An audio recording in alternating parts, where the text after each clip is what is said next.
You're listening to Parasearch Radio. News, views and reviews from the world of the paranormal from across the UK and beyond. Find us on Facebook, Twitter and the World Wide Web. The views and opinions expressed by presenters and guests are their own and do not necessarily reflect the official policy or position of Parasearch Radio or their affiliates and sponsors. Listener discretion is advised. Good evening and welcome to the Dark Mirror Show on a Friday evening on Parasearch Radio. It is your fun and frolicky kind of night show. In the studio tonight I have my lovely Carl Hutchinson. Good evening, Carl. Good evening, everybody. Good evening, Kerry. Good evening, everybody that's out there in the wonderful world of the internet listening to this amazing radio show. Yeah, amazing radio show. I love it. Mm. So, unfortunately tonight, our lovely Mark Manny can't join us for personal reasons, so we send him all the best. And we were supposed to be talking about alien implantation, implants. I've said it again, implantation. I personally, we've tried to do this show on alien implants, and not what I initially thought the show was about when I was initially messaged about the show. But yeah, we've tried to do this show twice now, and each time something's happened. Either I've not been there, Mark's not been there tonight. I personally think something somewhere out in the universe is preventing us to talk about that show. Maybe there'll be a knock on one of our doors. Maybe some bloke in dark sunglasses in a black and white suit. It's okay. I keep telling you, they're in my garden around a barbecue. If I get a knock on the door through this show, can I just say, there's no bleep, bleep, bleep way that I am going to be answering that. Could you imagine? I'm not going to get zapped and end up hugging a cow, mutilation or whatever, being probed by some outer thing, shoving things at me, what's-its. It is a very, very strange world you guys have introduced me into. I will say that it's a very strange world, and there are aspects of it that I'm finding fascinating. Oh yeah, there are definitely aspects that I'm interested in. But I got caught up today on nanocarbons. Right. I've sort of been transfixed tonight. All day, because obviously it's a build up to raid Area 51. Yeah, isn't that going ahead? Aren't people turning up? Yeah, well, I spoke to a friend of mine who lives just outside of Las Vegas, lunchtime-ish, lunchtime my time, and he was going up to the little Alien Inn near Rachel. Yeah. And he said that journey normally takes him like no time at all, blah, easy, no cars on the road now. But he said this time, literally, because obviously it's supposed to happen this weekend. Yeah. But there were people turning up, camper vans, cars, everything. He said the place is manic. There's people. I've watched a couple of live feeds at one of the gates, and the famous gate, the outpost where you can wander up, take a selfie, do not cross this line, and there were hundreds of people already there. I know. I can't believe that their people are actually turning up. Crazy. Because they put new signs up and all this sort of stuff. And the county sheriff of the county, literally, when they panned this live feed I was watching at lunchtime today, they panned the camera around and you just saw all these police troopers, all these sheriff trooper cars. And you're just thinking, they're taking this dead, because I can guarantee there's going to be some whackbot crazy dude wearing a foil hat that thinks, I'm going to run for it. Or what you do is you get one person that seems to inspire quite a lot of people. And so it only sort of it's like the lemming effect, isn't it? You get one crazy that runs forward and starts doing it, and then the rest follow.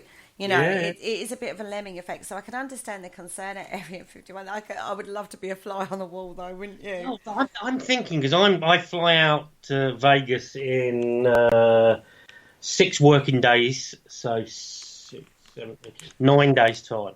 So I land on the 1st of October. And I'm supposed to be doing a road trip the next day. And we're supposed to be we're going via Rachel up because we're going up to Goldfield and the Clown Motel and all that sort of stuff. I'm just thinking, I'm not going to get anywhere near the place. I thought it would be easy, just cruise up there, do my bit. By the sounds of it, these people are still going to be there. Well, they're not going to take any risks, are they, to be fair? I wouldn't have thought. But you don't know, it might have all blown over by then. And they might have all been in the Winchester, having a point, waiting for it to all blow over. Exactly, as Lauren and Mark says, head to the Winchester, have a pint and wait for everything to blow over. Exactly, famous line ever from a movie. Yeah. Great film, that. A friend of mine was one of the zombies in there. Oh, brilliant film. I can't wait for talking of which, the new films that they're doing, aren't they? They're doing the new... Yeah, they're doing about ghost hunters. Yeah, I literally can't wait for that one. I think that is going to be blinking hysterical.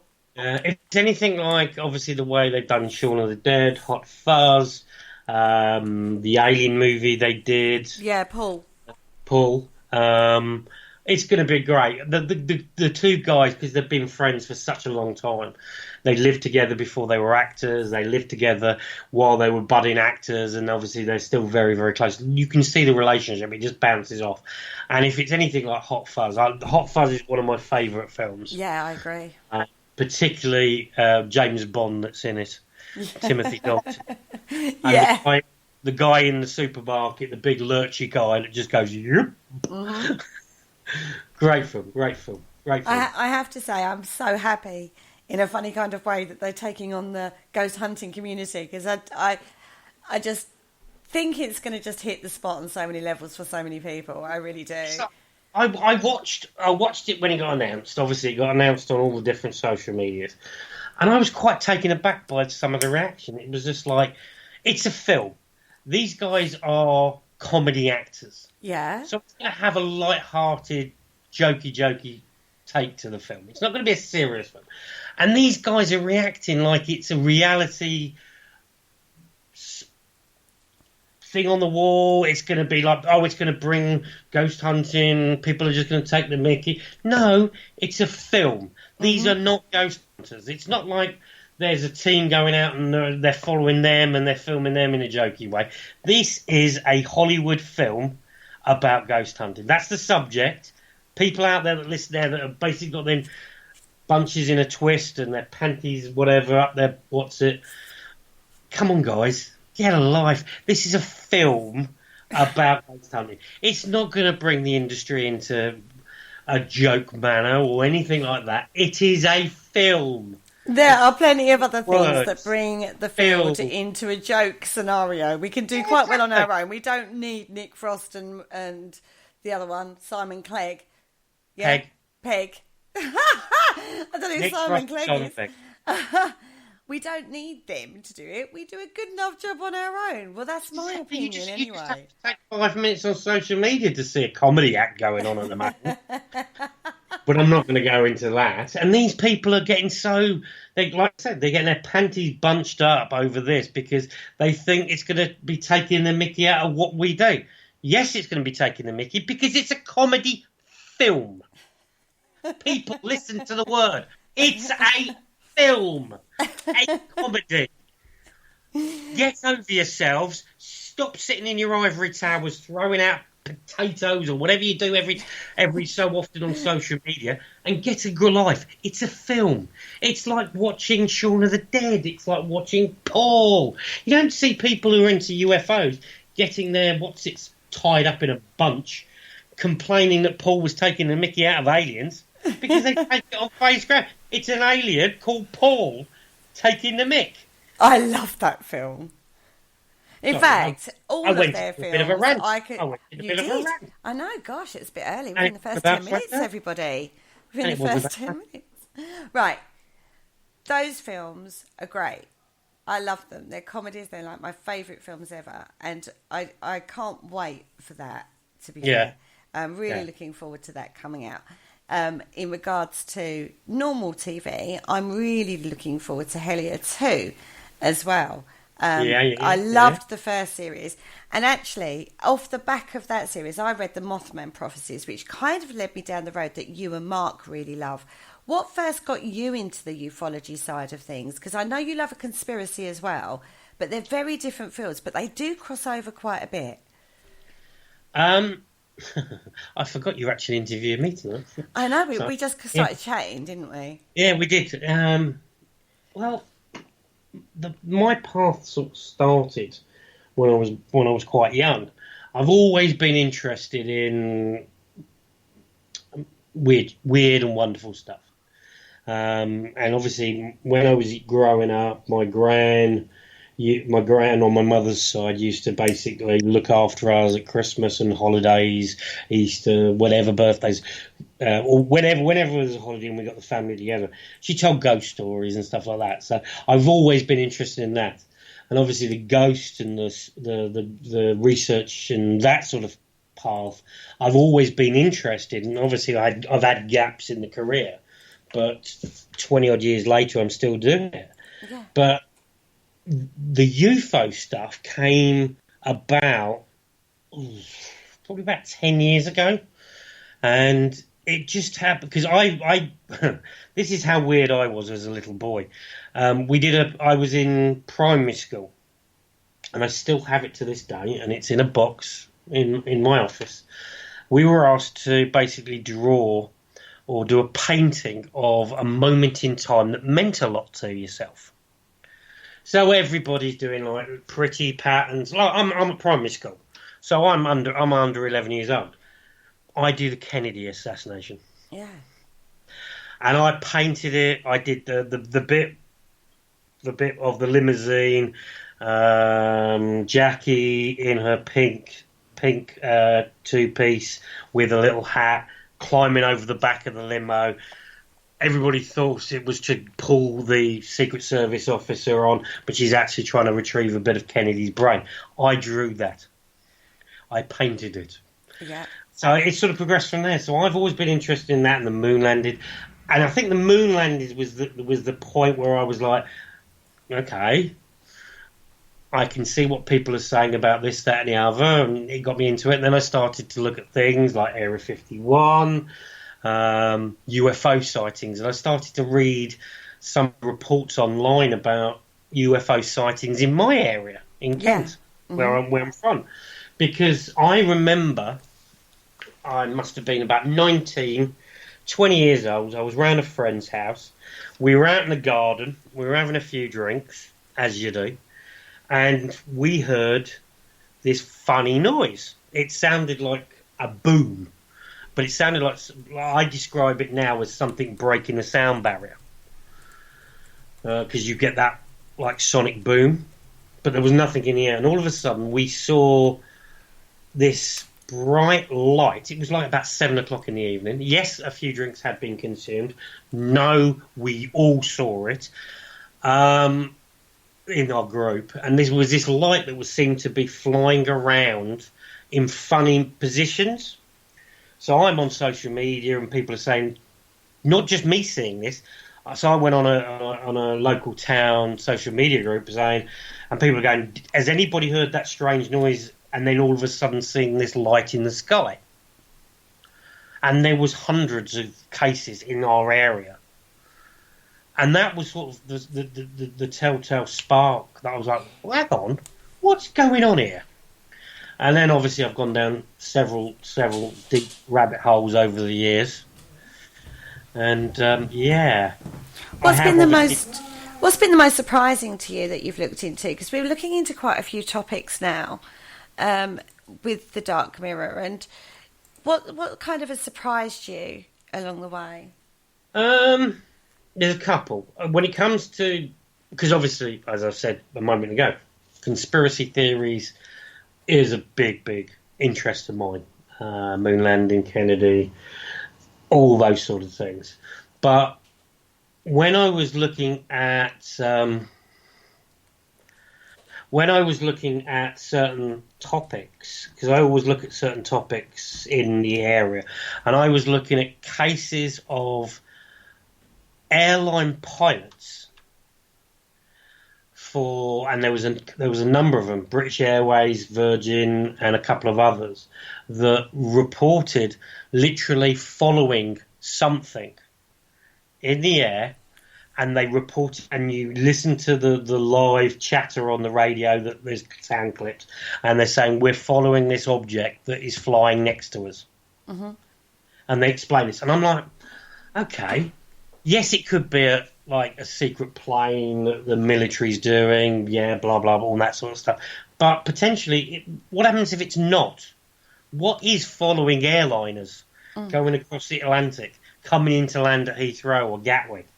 And I was reading, and there was so many of these reports from airline pilots or co-pilots or passengers on planes that basically report and say stuff that they've seen, things that they were following when they were flying. And all of a sudden they would be pacing themselves next to the plane, way off a little bit. They couldn't actually see what it was, and then all of a sudden, after a second, when they were either descending or going in, they'd be off at a very, very high speed, but in a completely strange manner. So that I love witness statements from people who haven't got anything to prove. Well, that's one thing that's actually astonished me. Looking into this field as a newbie, complete newbie on this one, the ufology world really, was the notable people that have come forward. And we're talking I think we were looking at under the unidentified water ones, submerged objects. And there was a place in Canada, very famous place, can't remember the name of it off the top of my head, but very famous place where there was a big USO phenomena, and it was the president, or the Prime Minister of Canada that was talking about it. Which is quite apt for current news trends at the moment. Yeah, but yeah, you're absolutely right. You got people like prime ministers. I like stuff that comes from, say, police officers, ambulance drivers, firemen. Not so much the military service, because obviously you can spin that round, are they just putting out propaganda or whatever, but people who are in a day-to-day important role, like you just said, you like the case in Canada, and you got the Prime Minister of the time reporting on this, saying this stuff, and it's just can it be? I think, to be truthfully honest, it'd be a sad existence. I know it's going to sound quite deep, and for a Friday night on the Dark Mirror show, just coming up to 18 minutes past. But it would be a very, very sad existence to think that we are the only intelligent life in this universe. I don't think that. I just think the travelling bit. If we are the brains, brains, something seriously wrong in it, right? Yeah. Come on. We are parasites. That's what we are as a race. Yeah. You know what we've done to this planet, what we're doing to each other, and we're the brains? Yeah. Wow. We might as well just turn the light off, put the for sale sign on the planet, and hope for somebody to take us over. You know what? It might be a good thing. I do kind of wonder sometimes. We might get our Brexit by the 31st. You never know. You never know. Stranger things have happened at sea, right? Exactly. But going back to that, like I say, I'm more of, I can understand it if they're talking in dimensions rather than travelling all that way from one planet to the next. And this is my problem with it, is the travelling bit. Well, it goes back to what we've just said. We potentially, in our minds, where we can work out how to travel, we can't work out how to travel those sort of distances without years, whatever, or wormholes or whatever. We don't know that there's people out there that, because as you say, every single star, when you look out your back door now, your window right now, anybody get up, obviously keep listening to the radio, keep listening to my dulcet tones, just go and have a look outside your window. Look at the stars. Look at those bright lights twinkling. And remember, they are a playback in the past because of the way light travels. Potentially, they're gone. They're dead. They're gone. They could have imploded, exploded. But at the end of the day, those stars could indicate life. Those stars could indicate multiple things that have progressed over the years. So why can't it be that there is a race out there that potentially has evolved over millenniums to actually understand how they can manipulate and travel long distances, because that's the thing about it, is about travelling long distances. And nobody's really come up with a way they do it. They pull space-time around themselves.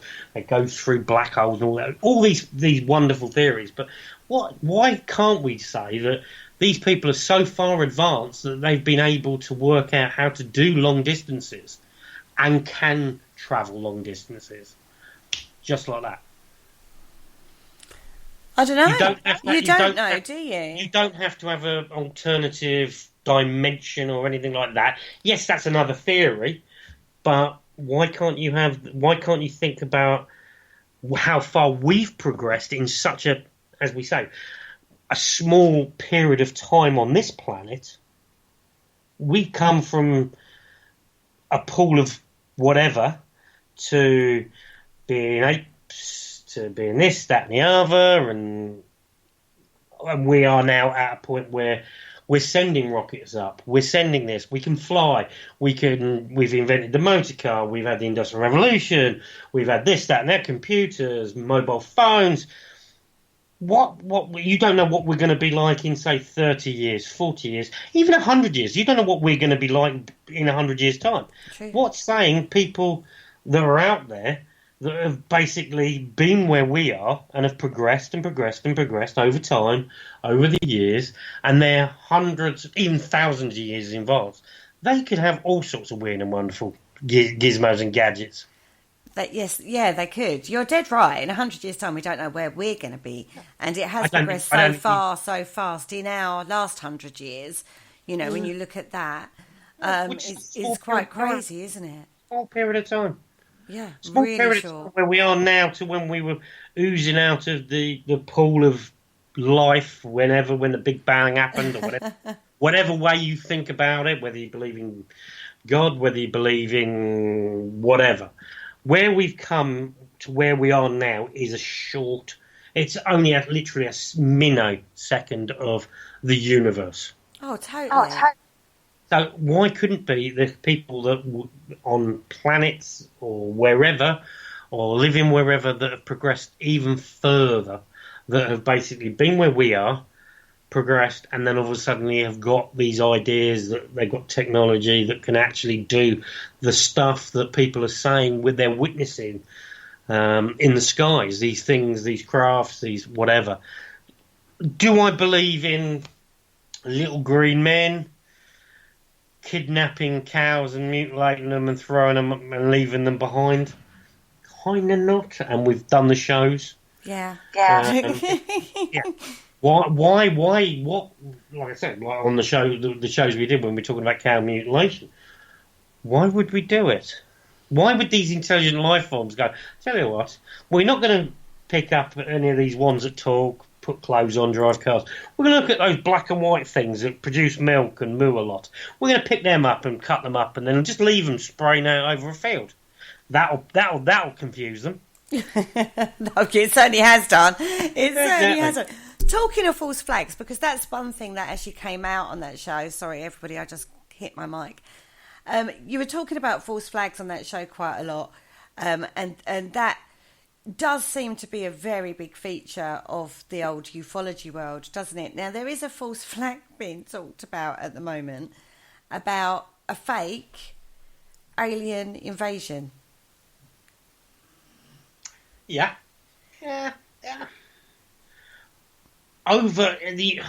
You have it with paranormal, you have it with ufology, you even have it with cryptos when you're talking about Bigfoot or the abominable snowman, Loch Ness Monster. You look at the Loch Ness Monster.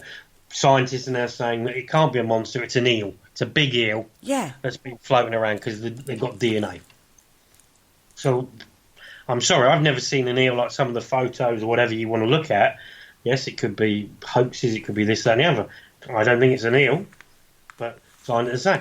But it's like with the ufology stuff.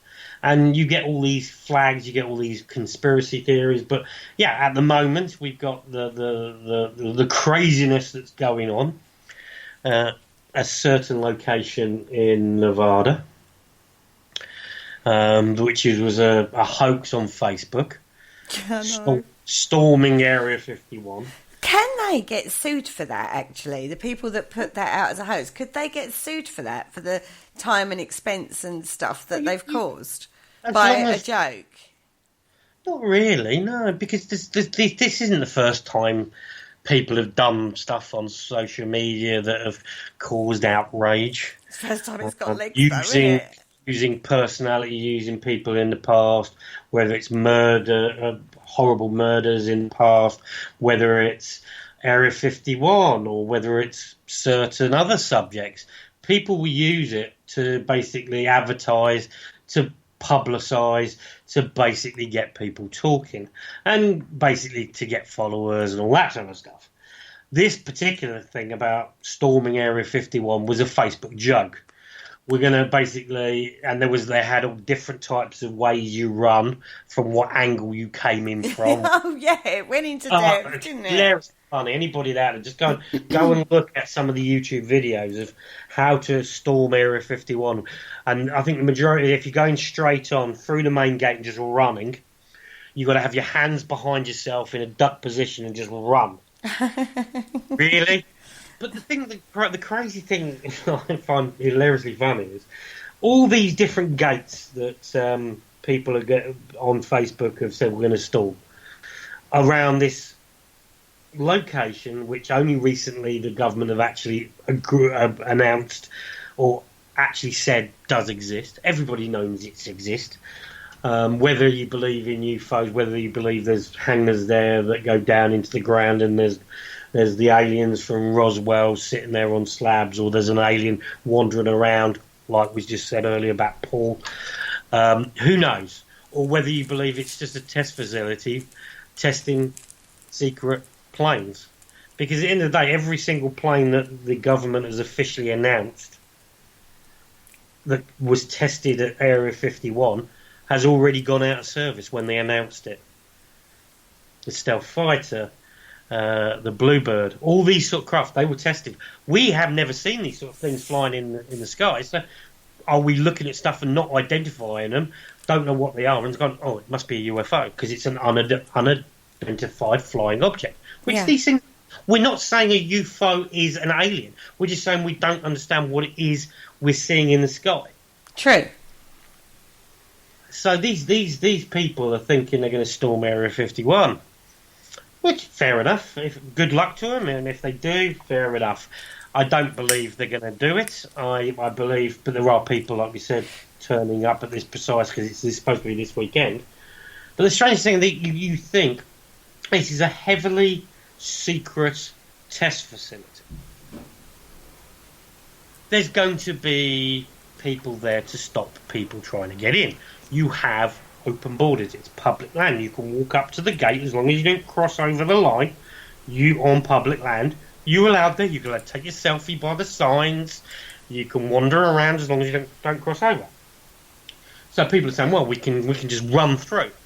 Yeah, you're going to run through. You look on like any Google map which shows any of the main gates, the back gate, the messing gate, whatever. You find these gates and then you see where Groom Lake actually is, because that's where it is. Area 51 is basically Groom Lake, which is a dry river, dry lake, where it used to be a runway or whatever. But you look at the distance between any of the gates to actually Groom Lake, you're going to be running for a long, long time before you get near place. In extreme heat of the Nevada desert. Because in the desert, it's like 112 out in Vegas at the moment, so it's going to be even hotter in the desert. So you're going to be running. Maybe they're going to drive. Maybe they're going to just ram it with their cars. No, because they can't. They can't, because most of the gates have bollards to stop vehicles getting past. What about the outside fences and that, though? Is there not any access that you could just drive there, like with a four-wheel drive through the fence? There is, and obviously this is what people are saying. These fences are secure. People, as soon as you turn off the highway, people say that the people know, the military know that where you are at all times. They've got listening posts, they've got sensors, they've got this, that, and the other that can identify. They've got cameras, they've got drones. They've got all sorts of weird and wonderful stuff. So people, the government or whoever's there are going to know where you guys are. So they're going to know where people are like grouping, or we're going to storm here, and they're going to group up. The government are going to know that. They're going to put precaution, as we've seen on lives at the moment. You don't normally see the sheriffs or the police. And I watched like a live earlier, and they panned around, and there was just a load of police trooper vehicles, 4x4s, parked up. You never see that normally, because people are literally, hundreds of people are literally queuing up to take a selfie in front of the gate. Yep. From all around the world. Yep, I was there at the storming of Area 51. Yeah. But you're going to have to storm, and you're going to have to run very, very quickly. As they said, what was the tagline? Storm Area 51, they can't shoot all of us. I don't think you're going to have to worry about being shot. I think you're going to be worrying about having a heart attack, because you're going to be running at minimum of 30 miles. I know, you can imagine. In a funny position, just to even get to the outskirts of Groom Lake. Wow. I think they might get picked off, or only in America, people, is all I can say. Or whatever. I don't know. I think it's a little bit of a weird, but it's interesting to watch and looking at these people. There's a bloke that was on YouTube earlier who was standing there doing a very professional interview about how he believes in UFOs, but he had tinfoil. He had a tinfoil hat on. I mean, really, I have to say the media kind of will do this, won't they? They'll pick out in a situation like this, they'll pick out the wackos. They're not after the sensible people or the sounding normal kind of people, I'll put it, because if you're in that situation, you're a bit weird anyway. But sorry, my personal opinion there. But they do. They deliberately, on a situation like this, will pick out the weirdos of the group. Now, one thing we have spoken about in regards to UFOs that I kind of just think is really weird is the man in black, or the men in black scenario. I'm not going to talk too loudly about it in case they listen. Like I said, I don't want to knock on the door. I don't know what, walk out and get a big flash of light in my eyes and forget that I'm Carl Hutchinson and I'm supposed to be doing a radio show, whatever. The films were brilliant, I have to say. I've got the Will Smith films. I've loved all of those as well. This is the thing that makes me laugh. Nobody was jumping up and round in hoo-ha and, oh no, it's wrong, they're taking the mickey, when they brought out Men in Black. I know, the aliens might have, we don't know, do we? The UFO community going, oh, this is wrong, they're taking it. But they're going to do exactly the same with this film, but we're not going to go there. But yeah, Men in Black, whether it's a government organisation, whether it's reptilians, whether it's an alien police force, whether it's sleight of hand or whatever you want to say, it's a very interesting thing. And there are some very interesting cases that you can research where people who have had experiences with either UFOs, crashed stuff, or weird stuff that have happened to do with UFOs and stuff like that. And they all, over years, we're not just talking recent, we're talking even back to Roswell when it crashed, and this bloke who is seen there, the famous picture of the military officer who basically openly admitted, and in statements and to his family, he had found bits of this, that, and the other, and then he's pictured with a weather balloon.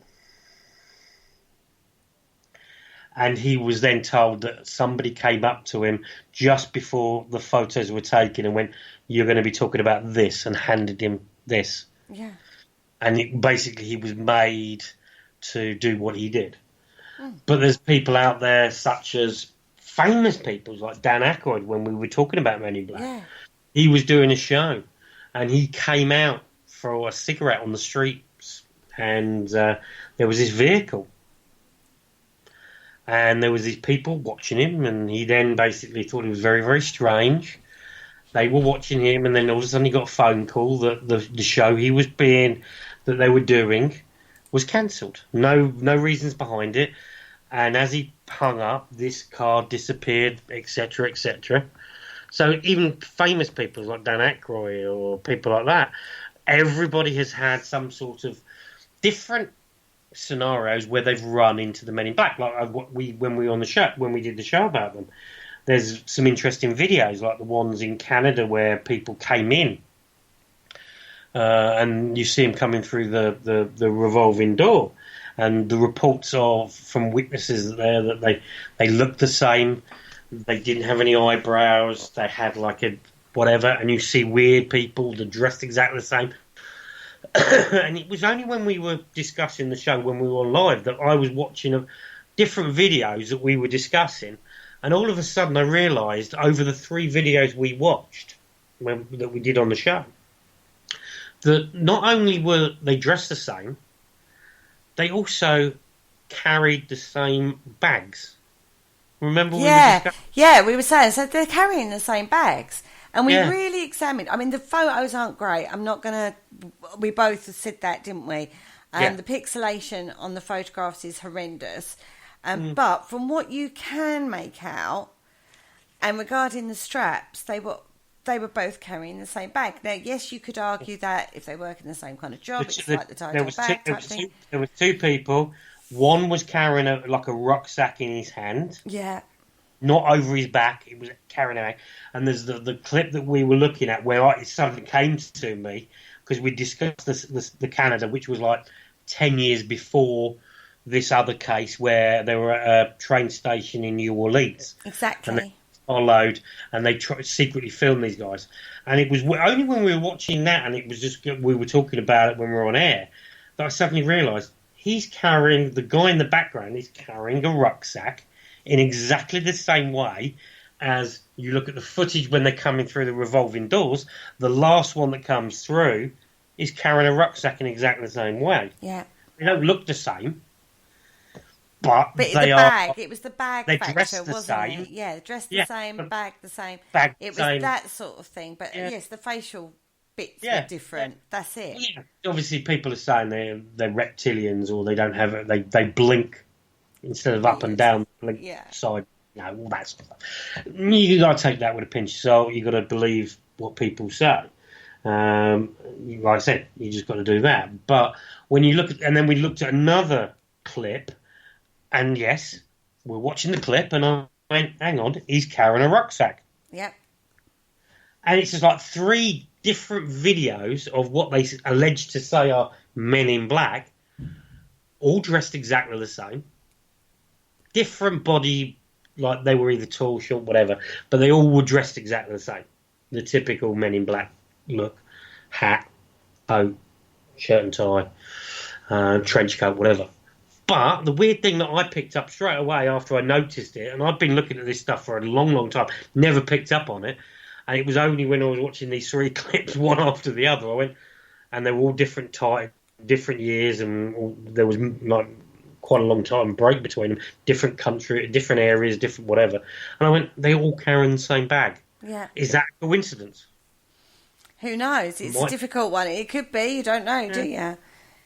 You know, I mean, because some of those clips we did, I mean, the one in the bus shelter, we were both sort of kind of a bit sceptical about that one, weren't we? Yeah. It looks a little bit set up. You could. Yeah, it looked a bit set up. It could have been just 2 people. At the end of the day, I've been at train stations where I've then watched people dressed exactly the same come on carrying briefcases.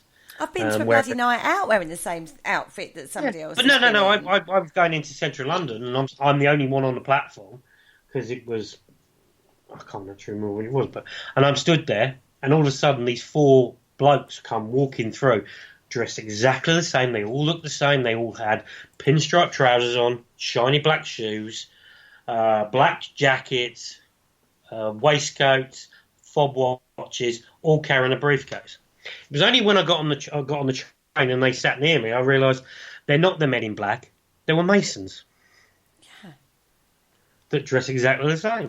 Yeah. So potentially people could have been something to do with some sort of organisation. But the thing that interests me, there are so many reports, so many cases. Like there's a case of a guy that does a podcast and a radio show, and he was wanted to talk about something, and he got a phone call, and he said, "Do not go live with this show." Hung up, and he's got video footage of a car and a motorbike outside, and he followed this car and he lost the car, and then all of a sudden he got a phone call again. Do not go live with the radio show from somewhere. Doesn't know where it came from, and then all of a sudden, just as they were going through, the show just cut off. He still had power. He still had internet. The show just stopped being aired. And then by the time it came back on air, that was it. And the person he was interviewing was later then found in a suicide as well. And there's just all these weird... And this is where you got... If you're going to start believing in UFOs and this, that and the other, you've then got to take into the whole conspiracies and what they're trying to hide, or whether it's just smoke and mirrors. It's like look over here, as I describe Area 51. Look at Area 51. Forget what's going on in this hand, because something else get you. Concentrate all your views, all your cameras at this particular secret location, when it could be happening in plain sight, just down the road.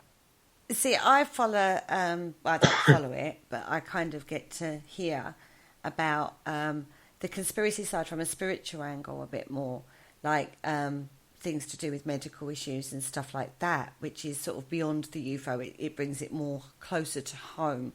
So I hear about things like that a little bit more, and they scare me. I have to say, conspiracy theories scare me, because on some they come across as batshit crazy, and then in others you think, if this is true, if people are putting the right dots together and actually coming up with the right answer, and it's just a big cover-up or misinformation being sold to us all the time, that is so scary.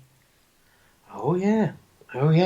And this is the thing. There could potentially, everything that we say is a conspiracy theory, from Kennedy's assassination to the sad events in New York to Hitler actually being alive, and Hitler escaping to South America, to aliens, to whatever, and potentially these people that everybody says are crackpots, nutters, delusional. Potentially, these, if you have to look at it in a responsible way, potentially there is some kind of truth on every single one of these conspiracy theories. When you break it down, like the Kennedy assassination, there's so many different lines of inquiry that weren't followed up, or different things that are in the report which were never really looked at in more detail, or Hitler allegedly escaping the Fuhrer bunker, didn't commit suicide and escape into South America. And there's reports of people seeing him after his alleged death.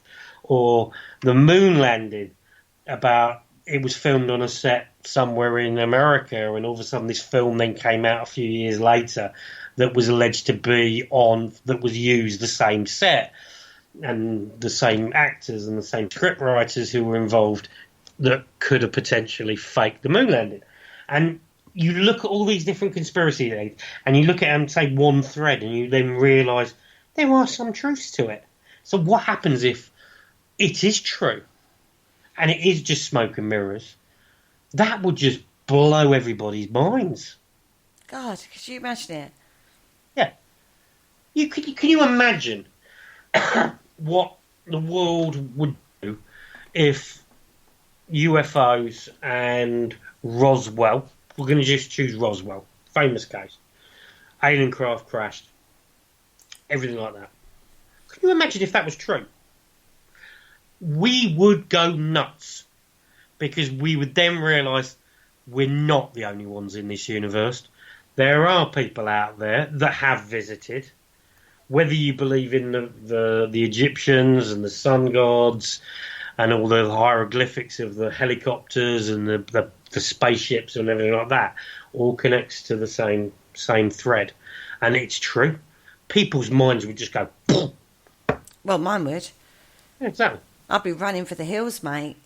Go going into survival mode.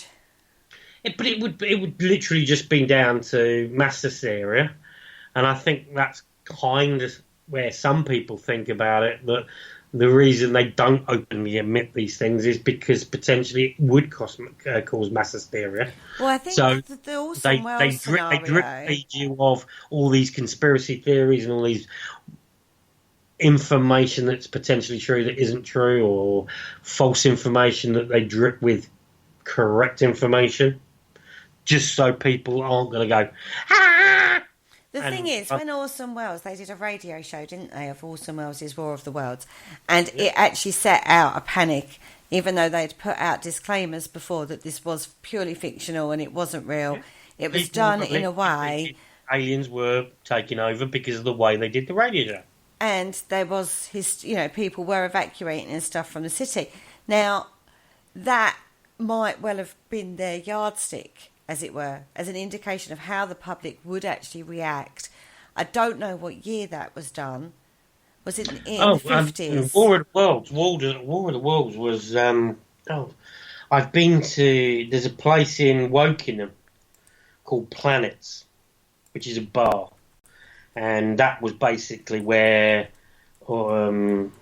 something it has some sort of association with War of the Worlds, and that literally outside is a replica of the aliens, and the bar inside has all sorts of memorabilia, and the hotel attached to it and everything like that. So yeah, War of the Worlds, I would say 1930s. Yeah, it was actually 1938. I had a quick Google as well, Richard, for the 1938. I didn't realise actually that it was actually on YouTube, so I'm going to have a little watch of that later, because I have to say this kind of world that you two have pulled me into, and I've done it kicking and screaming, in all honesty. I will tell the viewers, the listeners now, is that when me and Mark come up with these different shows, Kerry's like, ugh.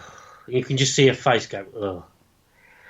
But Kerry gets into it. Kerry gets into these shows. She's, half the time, unknown to everybody else, she's done the research. Behind the scenes, she's done the research. Me and Mark just turn up and waffle because we're passionate about this stuff. But Kerry's done the research. And she has these rabbit holes she disappears down, these moments where she thinks, hang on. Is that not true, Kerry? Yes, it is very true. Yeah. And actually, the crossover between the ghosty bit and the ufology bit is actually a lot more intertwined than people think. Exactly. There's so many respected paranormal investigators in the world. Some big people that are respected, that have been doing the paranormal for long periods of time, that go on convention, the circuit, that are so into these other avenues, such as aliens, even down to zombies and the apocalypse and stuff like that. Mm. And we're not just talking like, Billy Bob down the road. We're talking some big names. Yeah. One of them is a very, very good friend of mine who's currently on a European tour in France, is Greg Lawson. He's a police officer from Texas. And he did and has written stuff about the zombie apocalypse, but he's also into cryptos, UFOs, but he's also a paranormal investigator. I think if you're into the paranormal, and the paranormal is a very big umbrella, the paranormal can be UFOs, cryptos, ghosts, anything that is unexplained or paranormal, as it comes up with its name. And I think there's a lot of people out there that are into these. Like you've got other people on that I know who does one of the biggest paranormal radio shows, Dave Schrader. Big UFO person. Big UFO person. And you've got people that run conventions such as Brad Blair, who hosts Michigan Paragon. This weekend he's at UFOCon to talk about experiences in to do with UFOs. So the crossover between being a paranormal investigator, I'm going to rephrase that in a way. Not paranormal investigator, because paranormal could be anything, but say I don't like using it, but I'm going to put it for this term or this jargon. Say a ghost researcher or a spirit researcher. So you're centering on spiritual apparitions, stuff like that. Yeah. I can guarantee most people that do that will also have an interest in cryptos, whether they believe in the Yeti or they believe in Bigfoot or Loch Ness Monster, or they could be into UFOs. There's people out there like Malcolm Robinson, who is an alien. He's a complete UFO guy, talks about it, but is also a paranormal researcher. Yeah. Major, very, very big. You've got people like Paul, the guy that was in Ghost Hunters International, the English guy, Paul Radford. He's also big into his UFOs as well as ghosts and spirits. And that's how I'm going to say it for these different genres. Just to differentiate between the two. Instead of saying paranormal. So everybody out there, you've got people like even in the UK field that are massive into the ghosty stuff, but also massively into UFOs, cryptos, conspiracy theories, you name it, they're into it. So I think it comes under the same umbrella. Yeah. I mean, I have to say, when I've ever... Crypto is one area I kind of find... I find myself being drawn back. So when we look at crypto cases, when we've talked about those kind of things, my mind immediately goes into mythology and folklore more than it does. There is actually a big ape that lives in the woods. I go back to. So you're more of which I don't think is probably crypto. I think that's probably more down the route of spiritual and folklore mythology. Yeah, and actually sometimes when we're talking cryptos, I actually have a problem because I end up going off on that rabbit hole of the folklore side of things. And crypto, what I would, if somebody said, "Oh, you into cryptos?" I would initially go to look at, say, Bigfoot, Nessie, the Abominable Snowman, and I look at it and I think potentially when you look at the way the human race has progressed from the gene pool up to where we are now, we were monkeys, we were this, we were that, we were cavemen, we were this, that, and whatever, and then we spoke, we fire, whatever, and we progressed.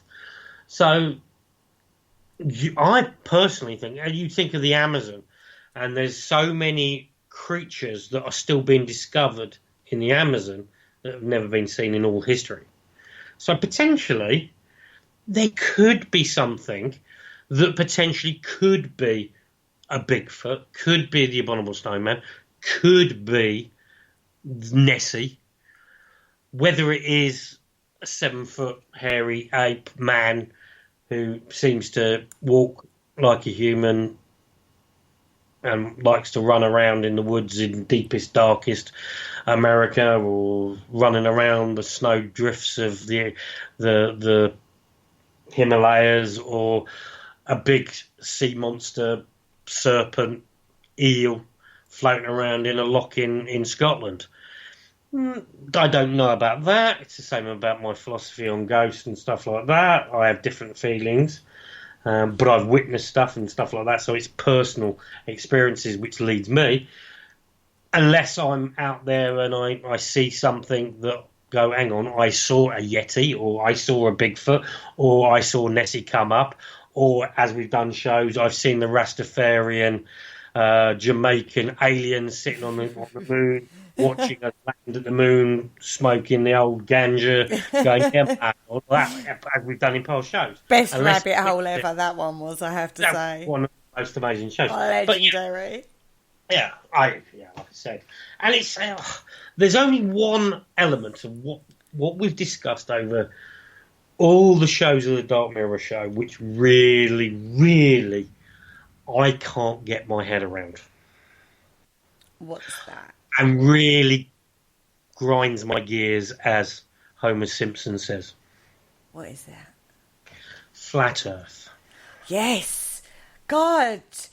Paul talked me into doing a show about this quite a while ago now, the Flat Earth show. God. I started looking into that, and oh my God, you can baffle yourself with science, proving that the world is a ball in the sky, and that is not flat, right? But when I was researching that show, some of the websites and podcasts and stuff like that, they're the true believers. They're millions of them.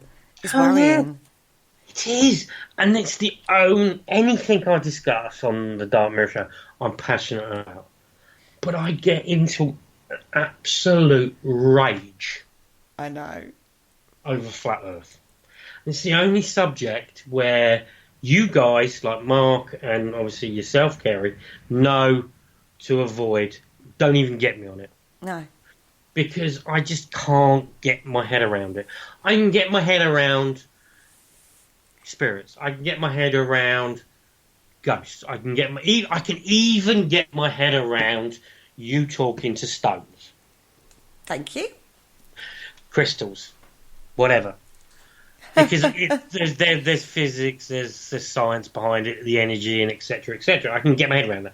But when somebody stands up and says the world is flat, and you just have to get into a plane, take off, go. So I'll tell you what. I'll tell you what now. You find me a flat Earth person who hasn't been on holiday, hasn't been anywhere, and I will pay them to get on a plane to see the curvature when you're at cruising altitude, when you look out of a word. I will put that out now. You find me somebody who's never been on holiday, who's a flat Earth person, and I will literally prove it to them. I will sit next to them when we're flying, and I went, there you go. Explain that. But they say that is like, we're not just flat, but we've kind of got a dome. Yeah, or a big triangle. Or a big or we're in a pyramid. I've heard that one. On the back of a turtle, on the back of an elephant. Yeah, that comes from Terry Pratchett. Yeah, I love that writer, actually. Yeah, I take the mickey. But really, come on, people out there. We're intelligent human beings. No, we're not, though. That's the thing. We think we're intelligent human beings. If we come to the crunch, we are intelligent human beings. Yes, there's some crackpots around there and all weird people. But come on, people. Do you think after hundreds, thousands of years, it would then not be proved that the Earth was round or flat? Particularly if you go to a website for the International Space Centre, who has a 24-hour feed of the world turning, and it is a round thing that turns. What are you going to say about that, people? They come up with an excuse all over the place. Right, last question of the evening for you before we shut this show down. Do you believe that everything is preordained? In what way? Do you think everything's mapped out for you? Ooh. Flipping it totally. Last question of the evening. No, I don't. I believe that you are on a path. I describe it kind of like the books that I used to read when I was younger, where you have a scenario and then you get given options, and you then turn to that page to see what happens, because we're all sentient, we're all of free mind that we make our own choices. Maybe it on a base level we can choose our paths by our own actions. And on that note, thank you for joining me in this lovely chat interview. We'll go with chat interview. We learnt a little bit more about our Carl Hutchinson. You're talking about me then? Sorry, I thought you were talking to the listeners. No. This is what I we've discussed. We've sat here. We don't even have to be on radio to talk this sort of stuff. You just have to anybody just have to join us on the after show chats. And it is. This is. You get to know the presenters. And I think it's a great thing you've done is that you've started to get presenters interviewing presenters, because yes, we're all individual characters. We all have our little quirks, all our little interests, but we're usually asking the questions. Yeah. So to flip that around, yes, we've done the Q&As on live, and yes, probably most of us have been interviewed at some point in the past, but it's always nice to refresh people, because everybody changes. Everybody has the ability to come up with different theories and what they're doing in life, even down to what's going on in their lives. But like you said, is it set out? I'm not that kind of believer. I believe you make your own choices and that leads you down the path you're meant to be. But I think that we should be doing this a little bit more often when we have moments where we can do this and get to know the actual hosts and the interviewers on the shows. Turn the tables on them now and again. Surprise them. Instead of, we're going to be talking to blah, blah, but then you flip it and just say, right now we're actually going to be interviewing them for a change. That, I think, is good because then you don't get the usual, well, I wrote a book or I'm a paranormal investigator. I've been on this show. No, you want to get to the nitty-gritty, how the person thinks and some of their passions because, yeah, people know roughly that I've been in the paranormal, so I'm a radio host. I've done this, that, and the other. I worked there, but certain of my passions, particularly the Dark Mirror show, I've never really spoken verbally about those passions I have until I started doing the Dark Mirror show because I was obviously into UFOs, etc. So I think it's really good what we're doing now. But like I said, I don't think we'll ever get to do the show on alien implants.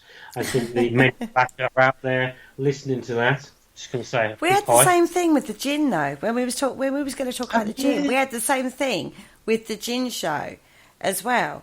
So these two topics have been nightmares to get out. Actually, the gin and alien implant. Is that a conspiracy? I don't know. Maybe we'll talk about that next week. Yeah. Anyway, if you miss any of our shows, don't forget you can go over to YouTube where you have 2 channels to choose from. You have Archive Parasearch and then the most recent shows on Parasearch Radio. Click like, share and subscribe. Don't forget to do that bit. On Monday, I will be going live on the Parasearch Radio Facebook group page. Please join me there. It'll be around 5 o'clock in the evening. And I will be giving you a rundown of what's up and coming for the week on Parasearch Radio. If you want to read any of our blogs, go over to our website, parasearch.org, and you will find lots of lovely articles written by the lovely presenter team that I have. And on that note, I'm not going to tell you what we're talking about next week, Carl. That's because we don't know. That's very true.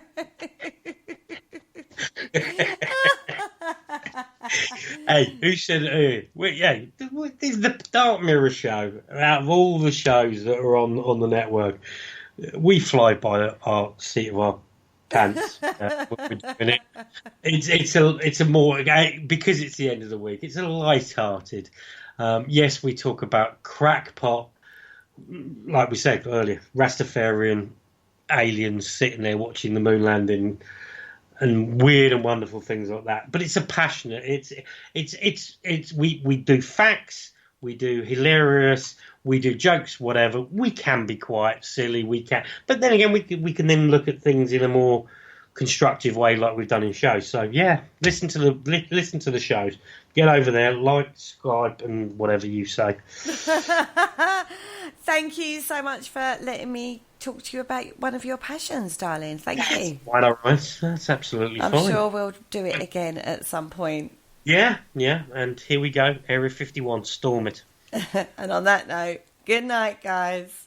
Good night, and the truth is out there. Thank you for listening. Don't forget to join us for more shows throughout the week. Find us on Facebook, Twitter, and the World Wide Web to keep up to date with all the shows right here on Parasearch Radio.